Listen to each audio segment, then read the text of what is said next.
A very good evening and many thanks for joining us, and we'll be back from Luganda Bulletin in regards to your daily understanding of the prospect of business. So here we are with the point this evening to ensure that we analyze a few policies and try to put them into context of how you as a Ugandan can ideally understand the entire picture of it. I'm Jerome Paul Sonko. This is The Point, and thank you for joining us wherever you are. But as we kick it off, remember that we are on mainstream. GOTV is channel 320, DSTV channel 372. We are as well on free-to-air decoders if you want to get us via mainstream. And we are now live on YouTube as well in regards to streaming on the online platforms. You are also reminded that you can download the Smart Digital app. The Smart Digital app is an app that can ideally help you be able to view or watch and listen to Smart 24 television anywhere, anytime, as well as listening to NBS Cordeo and Smart FM anywhere you are. You can download it via the iOS, and of course, you can as well download it from the Google Play Store. As we get into our discussion this evening, we are definitely going to be looking at very key perspectives, but this time around trying to understand the 2023-2024 tax amendment bills that were ideally took effect first of this very month as we kicked off the financial year 2023-2024, and of which I'm joined by a guest who is going to help me analyze without conversations rotating around the same matter. This is none other than Judith Tracy Akello, who is the Acting Manager Policy, Rulings and Interpretation at the Uganda Revenue Authority. Good evening, ma'am, and many thanks for joining us. Good evening. How has been today? Just briefly. Today has been a bit hectic. Okay. Started with a CEO breakfast organized by KPMG and Monitor. Yeah, went through a number of meetings and I'm here. Still all about taxation, yeah, I want to believe. All about taxation, tax education and sensitization generally. Okay, looking at what we are discussing here, if you're to provide for us an overview of the tax amendment bills that we have so far in this new financial year, and what their main objective is in driving the agenda of enhancing tax collection in the country. The main agenda for the tax laws for the year 2023-2024 is expansion of the tax base and growing our tax to GDP ratio. Yes. Improving services and efficiency in tax administration. Okay. Yeah. So that is ideally what you're looking at as an objective. Yes. Okay. And when you look at the strategies and provisions that the Uganda Revenue Authority is laying on ground to ensure that this is coming to reality, what can you break down for us in that regard? In this regard, in terms of growth of the tax register, to expand the tax base with high-value taxpayers, you look at the digital service tax, because this basically focuses on the non-residents, who we all know have been deriving income from Uganda and going away without paying a single penny. We're also going to look at the capping of carried forward losses. This will also contribute to the tax base in terms of companies that have been capping and carrying forward losses indefinitely can only do that now for 7 years. And after each, they will be required to pay 50% of the on what, because be that as it may, we all understand that there's a difference between tax losses and trading losses. So it's not rational for a company to be in the country for over 20 years and does not contribute any tax. Mentioning about the digital tax, I will stand to be corrected either way for these foreign companies. Ideally, some of the tabloids and of course media-related outlets are saying it is more like we are emulating it from some other countries in Africa, of course, which have actually worked when you look at countries like Nigeria, for example. But looking at it, how do you deliberately wish this to happen? Because as we look at most of the users of these particular platforms, some of them have different, their different views on paying these taxes. Will it be a direct or an indirect tax? Let's get into that. The digital service tax is a direct tax. Like I mentioned earlier, this is tax to be paid by the non-resident companies. The ones that are operating the ones that out are of Uganda, providing, they actually reside outside Uganda, but are earning income from Uganda. Basically sourcing what would call online, they're providing online services. I'll give you an example of Uber. Once in a while, we've all used Uber. Yes. And you pay, let's say, 5,000 to the URA 8 hour. That is non-taxable income. They're actually moving on freely. Exactly. Uber is not paying a coin. So we are saying if Uber is going to pay the Ugandan 4,000 shillings and the 1,000 goes to California, we are actually saying that on the 1,000, Uber should remit to Uganda Revenue Authority 5% of the 1,000. Of that 1,000. Exactly. Well, a massive move, I should say. And well, you come to think of it, for us who are using quite a number of these services on the digital platforms or digital services that we are using through television, through various, of course, services in the economy, I think it will be an addition to enhancing tax revenue in the country, rather maybe revenue mobilization of the same. But how do these amendments address any existing loopholes? For example, let's say inefficiencies within Uganda's current tax system. If you can just break down a few of these particular amendments. One of the amendments that I would say are helping in tax administration is what we've looked at as the amnesty provision. That's section 40D of the Tax Procedures Code Act.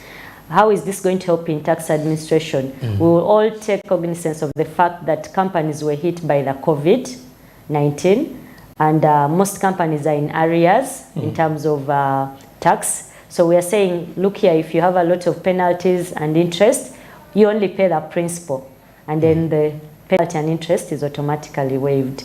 So that eases tax administration, both for the taxpayers and the tax administrators, in such a way that we are able to reconcile the ledgers and start from a fresh page. Okay. Yeah. And when you look at enhancing tax mobilization within the informal sector and the local communities, you see, you get to realize that when it comes to Ugandans paying indirect taxes, it's very, it's very possible. Yeah. But then in the informal sector, it is really difficult for most of them to adhere to paying these taxes, especially when it is a direct tax of them. What are the strategies, as we dig deeper in these amendments as well, what are the strategies that Uganda Revenue Authority is looking to employ in this financial year to ensure that at least we can tap into the untaxed informal sector? The key strategy, which I'll look at as the main and that has been consistent, is what we would refer to as data mining. We are trying to use third-party information as much as we can, because that is the most definite way to get to the informal sector, which I prefer to refer to as the unregulated sector. Take, for instance, the requirement that before you register any instrument for stamp duty, you'll be required to provide a TIN to any government agency or regulatory body that is required to register that document. For instance, if you're transferring a land title, we are going to require you to provide a TIN. Ask me how important is that information to the taxman. How? We will be able to follow the money. Okay. How do you get to buy this piece of land? What money are you using? Are you running a business and the like? So that we would be able to know who the taxpayers are out there, who is buying what. Okay. Also, in look at our digital tax stamps, they leave a trail. So even if the ordinary person goes to a supermarket and buys something, we'll be able to get the TIN of that person if they have one, or follow them up in our review processes. Okay, let's look at the future, let's just look at the long term and the long run here. We have the Lotteries and Gaming Amendment Bill, rather Act 2023. When you look at it here, it clearly shows that from a 20% to 30% of an increment. Besides that, but when you look back at the figures, according to the gaming tax areas, Uganda Revenue Authority has been at least collecting some huge money from there. But when you increase this particular price, won't it limit the Ugandans from actively participating? Yes, and that is the intention of the law. When you look at the Lotteries and Gaming Act and the gaming tax, it's a deterring tax. It's meant to deter our youth from engaging in a lot of gambling. The addiction and to move them into more productive activities. That's why the rate was moved from 20 to 30%. And also there was a bit of administrative difficulty in terms of withholding tax. So we moved the withholding tax of 15 and lumped it up with a 20 where casino games are concerned. But the betting still retains the 15 and the 20%.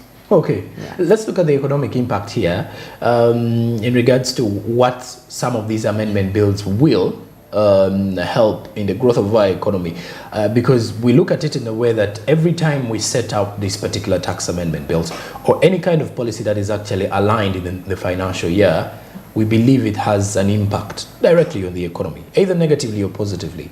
But when you look at it from the economic perspective, how and which specific amendment bills, in your view, or by the look of things, have a direct, lift to Uganda's economy in this financial year? I would say all the bills have a direct lift to Uganda's economy. When you look at which one has the highest percentage here? We've got a couple of 6 of them here. I for sure can't pick out a single one and give the highest percentage because they are yet to be tested to be able to give us testing the waters. Yes, we are yet to test the new provisions, though cognizant of the fact that most of the amendments were actually administrative. They would help us in cleaning and trying to tie the loopholes or the lacunas where we've been having revenue leakages. We did not have very new tax revenue generating measures this year. Okay. At times we tend not to ask or focus on what key hindrances you face as the Uganda Revenue Authority in regards to making sure you implement these particular laws that are put in place. And this brings me to my question here. What are some of those key issues that actually affect your push for such amendments on ground, and of course as you're making this Uganda Revenue Authority drives and enhancing revenue in the country? What are some of those key interests, the challenges that you normally face in there? The key challenge I would look at is the lack of regulation, what most people call the informal sector. It's very difficult to enforce or follow up with compliance of a non-regulated sector. I'll take the most common example of border borders. Look at the hawkers around town. Look at the taxi drivers. For instance, why would a primary school teacher pay tax and a taxi driver doesn't pay tax? I mean, they're all earning income, and the law is clear that if you earn income, you should be contributing to that. But why aren't they paying tax? Because we do not have a regulatory body that can give us information and aid the tax body to reach this taxi driver and ensure that the taxi driver has registered and paid tax. And that's the same storyline with a border rider. Another very elite example are the lobbyists.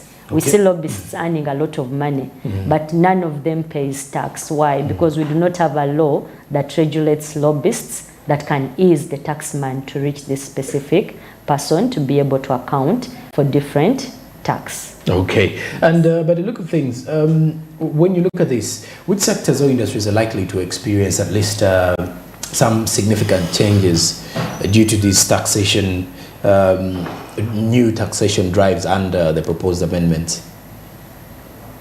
When you look at some industries or sector players within here, which of those do you think will experience significant changes in this financial year?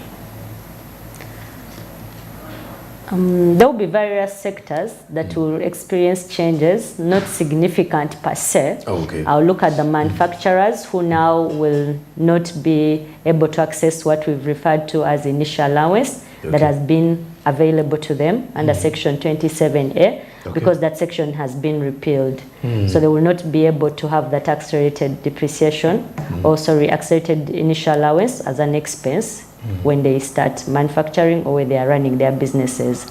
The same goes with the carry forward losses, because most of the taxpayers who carry forward these losses are big manufacturers that have capital deductions available to them. And then, of course, we'll look at the non-residents with regards to the digital economy, because the world has gone digital, and internationally, all countries are looking to how to tax the digital economy. Okay. Well, let's look at some of these, a few of these amendments here. One is the Income Amendment Act. By the look of things here, what are some of those key provisions that the layman taxpayer should know about these particular taxes? A few Ugandans actually pay attention to these taxes. It's only the news that reports, and it's done for them. It's when you look at that, what are some of those? Because I'm looking at some of these particular acts that tend to have significant impact on the normal Ugandan out there, or any Ugandan. But when you look at it, what are some of those provisions that the Ugandans need to really pay attention to, especially the business community? I think one of the provisions that the business community needs to pay attention to is the amendment to Section 25 of the Income Tax Act, which has leveled the playground for financial institutions and the microfinance deposit-taking institutions and the Tier 3 institutions, because these have been allowed to also express their interest, and given that they lend to the local man or to the what people call omuntu wa wansi, it should be able to reduce on the cost of borrowing. In that way, it should be able to boost their businesses. The other provision that I think they should take keen interest of is the amnesty provision. Like I've said, whoever is out there and has a tax liability with penalties and arrears, would encourage them to come forward and pay the principal so that they get their penalty and arrears waived. Please note that this must be paid by 31st December 2023 for it to be able to apply to you. Then the other interesting provision that they should pick interest in is Section 42 of the TPC, as passed now, which calls upon taxpayers to ensure that when they are asked for information during an audit stage, an audit being carried out by a URA officer or the taxman, they should be able to avail that information, because it will not be accepted at the objection stage or the alternative dispute resolution stage. Though I forgot to ask, what happens in the Office of Rulings and Interpretation, that department? What normally happens in there? Because I've actually introduced you as the acting manager, Policy, Rulings and Interpretation. What should the viewers know about that particular department at the Revenue? Policy, Rulings and Interpretation is not a department, it's a division under the Domestic Taxes Department. The office is on the 4th floor of the Uganda Revenue Authority Towers, and it's headed by an assistant commissioner currently. It has two units. That is what we call the Quality Assurance Unit and the Rulings Unit. Now, what the office is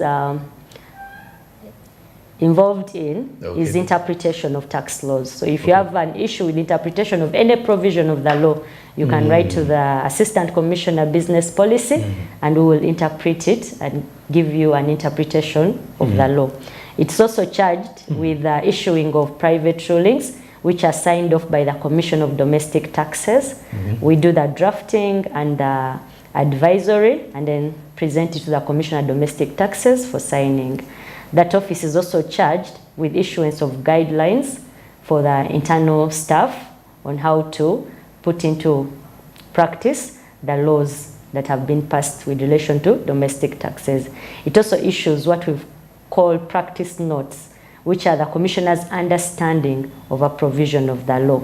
They are drafted by that unit and then signed by the Commissioner of Domestic Taxes or the Commissioner General of the Uganda Revenue Authority. It's also in charge of the audit queries of the Domestic Taxes Department.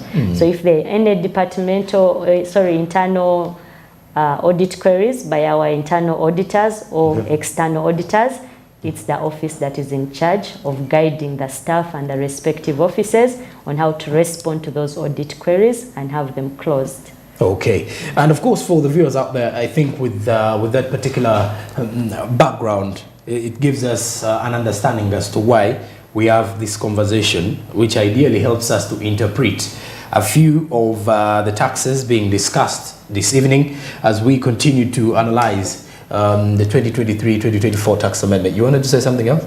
Yes, that office is also in charge of tax exemptions. That is still the rulings and interpretation unit. So if you want to take benefit of the 10-year tax holiday under Section 21 of the Income Tax Act, that's the office you write to. Is it open for our locals? Yes, it's open for everyone in this country, every taxpayer. Also, if you want to be listed on the withholding tax exemption list, that's the office to go to. You know, when you talked about the exemption part, tax holiday, that is why I wanted to ask whether it's open for the locals. Yes, it is. Okay. It is open for And of course, our dear viewers, when we do return after the break, we have big conversations coming up, one of which is looking at the international best practices and how some of the measures that the Uganda Revenue Authority align with those ones.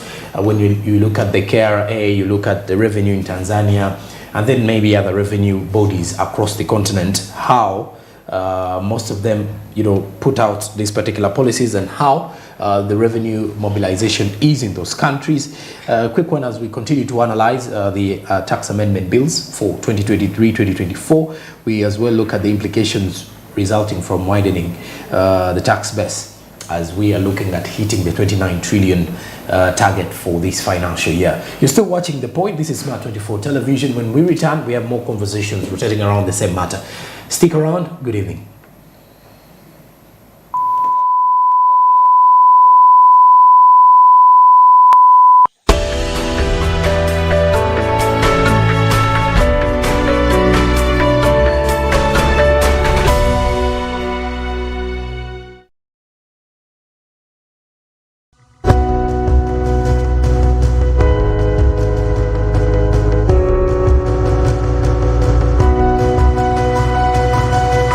Smart 24, driving business.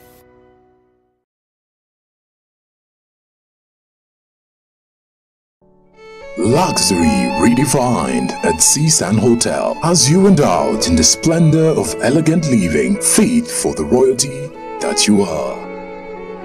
Step into comfort, pampering and blissful customer-centric service as you select from our range of comfy, exquisite living quarters furnished to meet with your royal preference.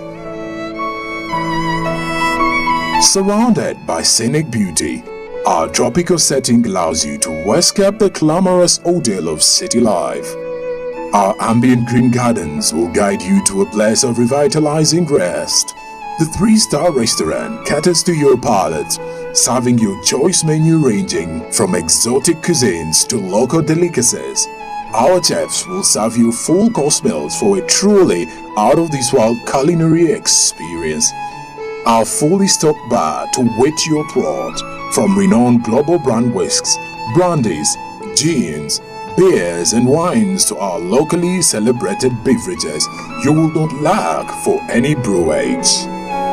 It's an all-new experience in the East at Seasand Hotel, so visit today at Plot 15 to 19 Spire Road, Ginger, or contact us on +256 751 719 960 and +256 785 354 614 for reservations. Seasand Hotels, luxury redefined.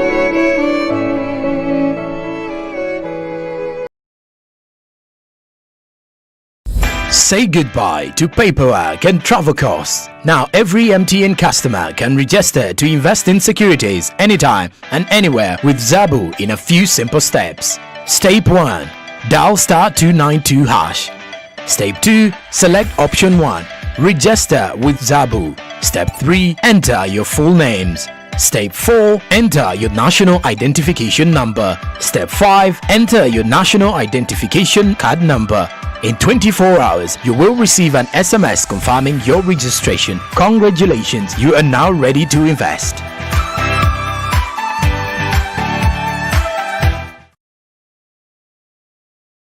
Oh, that's wonderful! And that is what champions do! It's football madness with GOTV season Eno. It's battle after battle on GOTV. All the Premier League Space well and scores and Serie A games, La Liga and UEFA competitions, the biggest football competitions in the world, live.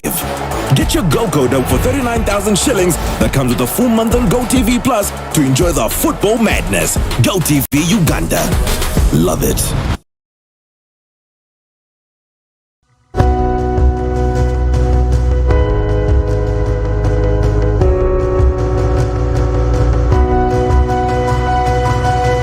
Smart 24, Driving business.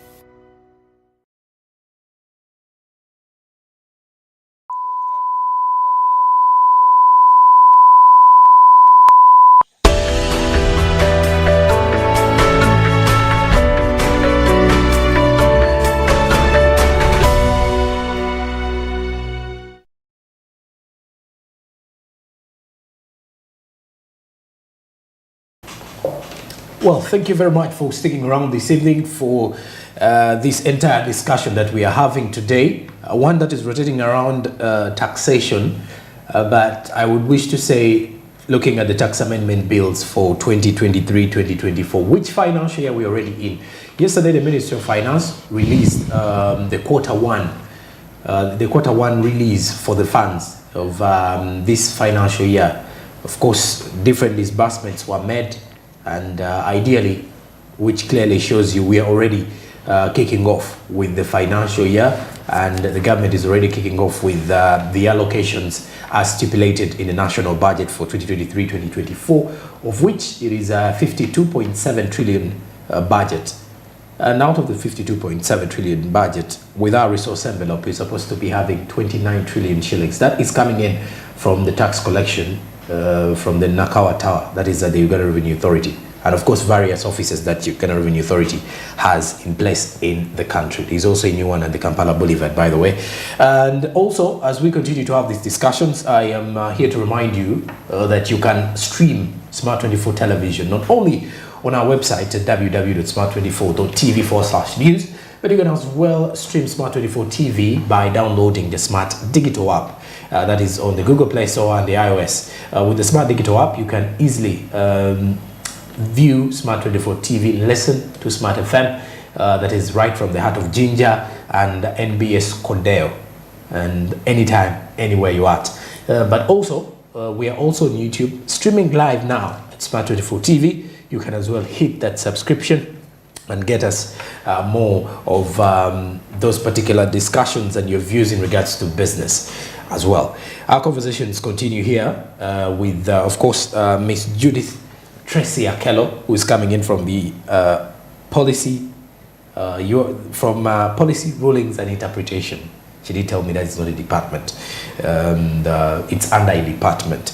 So when you look at this, Miss Judith, what are some of those cases that are more, that are continuous every other month, that are normally brought to your desk, or that are actually brought into that particular, into the side of rulings and interpretations? What are those familiar, issues Ugandans normally have? The most common issue, of course, is the tax exemption under Section 21 of the Income Tax Act. Under Section 21, there are different subsections that cater for different items. The most common one is AF, 21(1) AF, that deals with industrial parks, free zones, and businesses that are outside that have invested $10 million for the non-citizens, and about $300,000 for the citizens if they are within Kampala, and if they are up country, you're only required to have $150,000 to benefit from a 10-year tax holiday if you deal in processing of agricultural goods, or if you manufacture medical appliances, sundries, pharmaceuticals, or if you're dealing in footwear, tires, mattresses, and a number of other things that are listed under Section 21AF, which are about 10 or thereunder.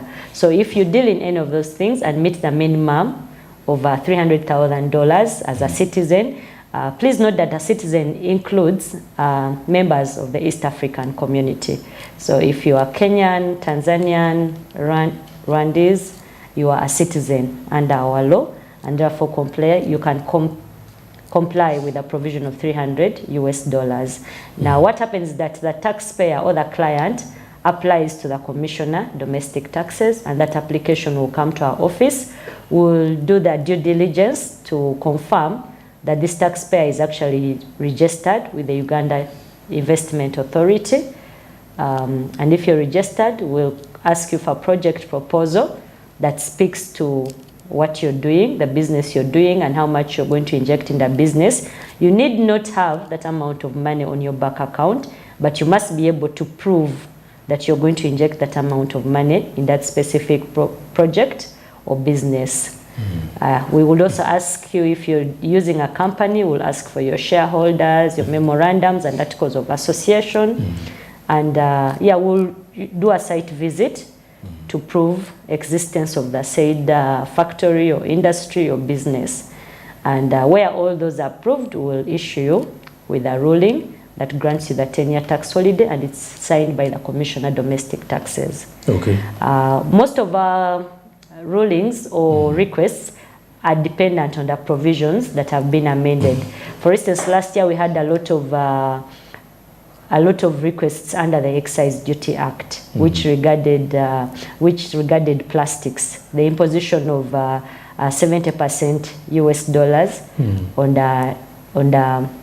on plastics generally, because then it was a catch for so many things that had plastic in them, including plastic granules. So we had to interpret that and try to make rulings for specific raw materials and exemptions and the like. So we do that, and then also we have private rulings. That's also a common place for taxpayers writing to rulings and interpretation. So in our day-to-day, in a week or on a daily, we receive either a request for private ruling or a tax exemption under Section 21. Okay. Those are the most common. Anyways, I need to understand first. Is it a must for anyone to go for the exemptions? Is it is it mandatory? Because when you mention exemption, it clearly shows that the business people really know that I have to file for an exemption, come what may. Is it a must for them to do so? No, it's not a must, but any business-minded person would wish to and would go for it. Exactly. Yeah. Okay. And what should they have in their fingertips, I should say, for lack of a better word, before they go in for these exemptions? That they must have documents and they should be compliant. Okay. To paying the taxes. Yeah. Okay. Let me get into this. And what is the aim of what measures are put in place? Do we have in this new financial year to at least push for tax compliance from our Ugandan people? And because for a couple of years now, most of the Ugandans, I should say, look at taxes as a burden to them. So they always look for deliberate ways of evading, or malicious ones, I should say, of evading this. But what strategies are you laying out as the taxman to ensure that at least we have a high rate of compliance in this financial year to hit our 29 trillion budget target?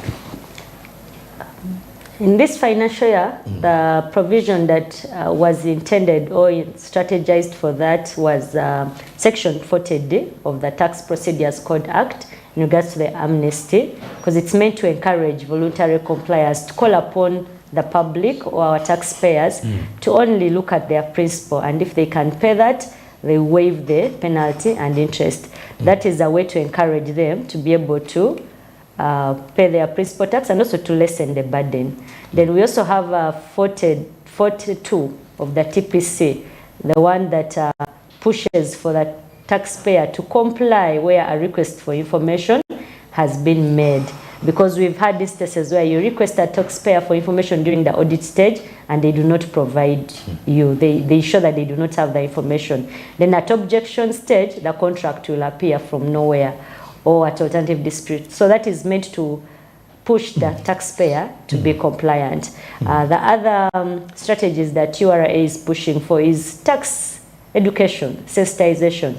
If you've noticed, we've been all over the country. You've seen to Jenge bus, trying to educate the masses about taxes. We've been in gatherings of associations, different associations, trying to educate the masses. We've printed books, we've translated them. If you enter any URA office today, you'll be able to find a booklet either on tax incentives, taxation of small businesses, and the like. So we are also trying to build on our social contract with the public because of your rallying call. You've seen it all over. It's to encourage the Ugandans to show them that because of their money, we are able to have medicine in our national referral hospital, and that because of you as a Ugandan paying your taxes, we are able to have our roads made. We are not yet there, but yeah, the rallying call is working, and we urge Ugandans to contribute to the tax revenue basket, and we develop Uganda together. Okay, I want us to look at Uganda's saving culture, Ugandans' saving culture, in context with the income tax amendment bill. The income tax amendment.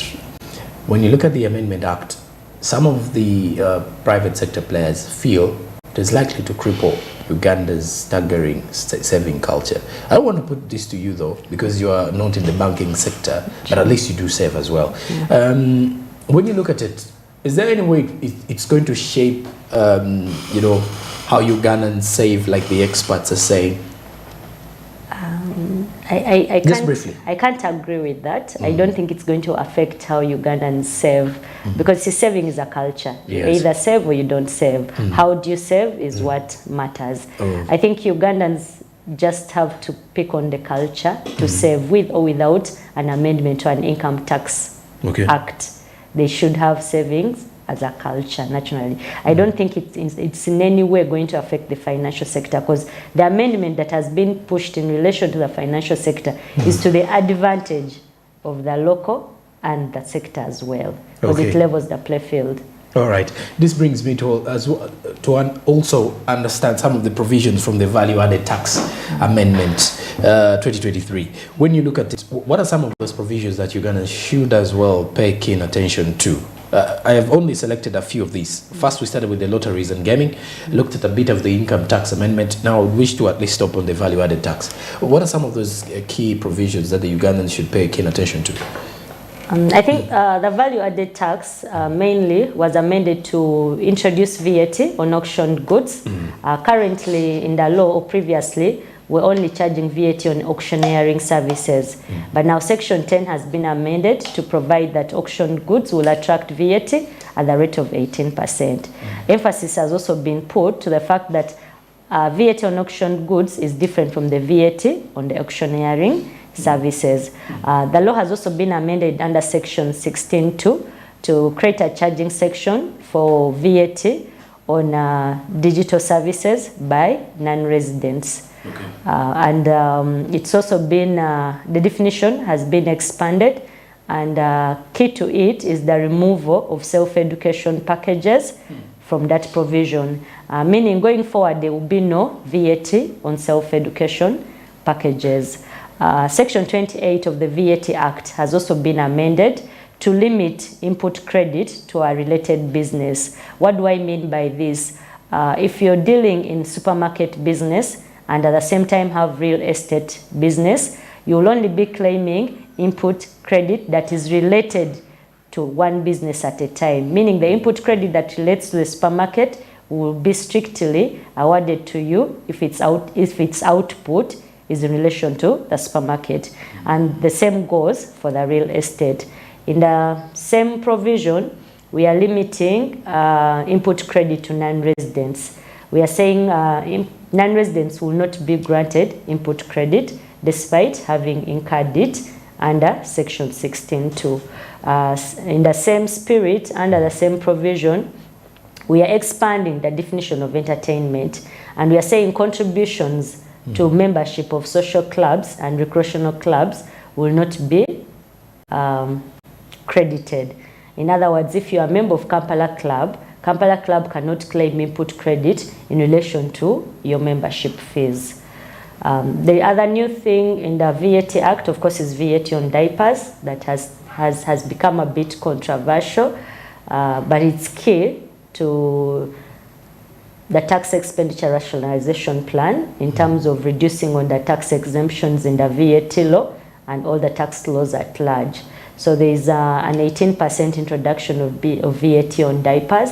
We also have expansion of the definition of animal feeds, premixes and concentrates in Schedule 2 to cater for all animal feeds and seed cake generally, and not just cotton seed cake.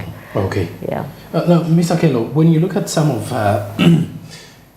the other, revenue collecting bodies across the continent, are there some benchmarking practices that we get, or on the sidelines as the Uganda Revenue Authority? Yes, they are, in the spirit of the East African community. For example, I'll take the digital service tax. This year, the East African Revenue Authority's Commissioner General's annual meeting was held in Kampala here, in Chigo. And the Commissioner Generals of the East African Revenue Authorities agreed in principle to impose a 5% digital service tax on non-residents across board. Okay, yeah. So the benchmarking really is something that is general for the viewers out there when you come to think of it now. And of course, as we're trying to beat up the time and summing up our conversations here, I don't know for you as a business person, if you are complying to paying these taxes, by the way, because it helps and builds the entire country.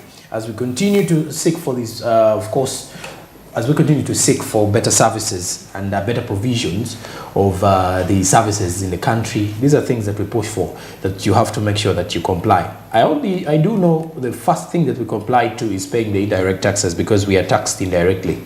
So ideally, we never know. If it's a service and it's already taxed, you pay for it and it's already taxed. But of course, our tax compliance is always noticed or always looked at from the perspective of the direct taxes that we are supposed to pay, or that we are obliged to pay as any Ugandan person out there. Our conversations today were really rotating around the amendment, the tax amendment bills of 2023, how they affect, how they impact a local person, let's say the middle income earner, then the first class earner, if I am to say. So all of us, because we are in the same basket of Uganda and making sure that we pay these taxes. Ms. Akelo, your final remarks and your takeaway points as we're summing up with our conversation this evening.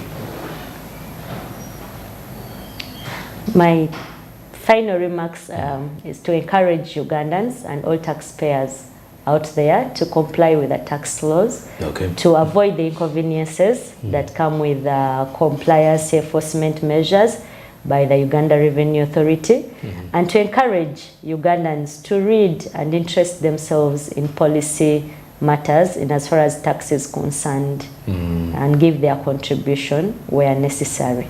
Okay. And this will go a long way in helping us develop Uganda together. Okay, because that's the main agenda, by the way, developing Uganda together, Uganda Revenue Authority. I needed to ask, by the way, how is the uptake of IFRIS currently? IFRIS is going on well, and it's one of those strategies that we are using as an organization to expand the tax base, because we have third-party information. Through that, we have real-time information from the issuance of IFRIS receipts, and we hope that by next financial year or in 2 financial years, we'll be having pre-populated returns to our clients, where we send you a return and ask you to confirm that these are your transactions for that financial year. So it will go a long way in as far as expanding the tax register is concerned and getting accurate information for tax purposes. Any comment on the e-receipt? It's a big drive currently. Yeah, the e-receipt is a big drive, and there are some goodies being awarded for the same, and it also comes with the hype to promote the digital economy, use of e-receipts specifically, and to ensure that we get accountability of all the sales that are out there. Okay, and for all of you taxpayers who have been watching our discussion today, thank you very much. For those who joined in a bit late, you can go back to our YouTube channel and kickstart off the conversation from where we started at the hour of 8 o'clock. I'm Joram Paul Sonko, and I've been with Judith Tracy Akelo, who's the Acting Manager Policy, Rulings and Interpretation at the Uganda Revenue Authority. So anything to do with tax exemptions, anything to do with the interpretation of any tax in the country, any new one or any that has actually been in place, and you have any disadvantage, you have no information rather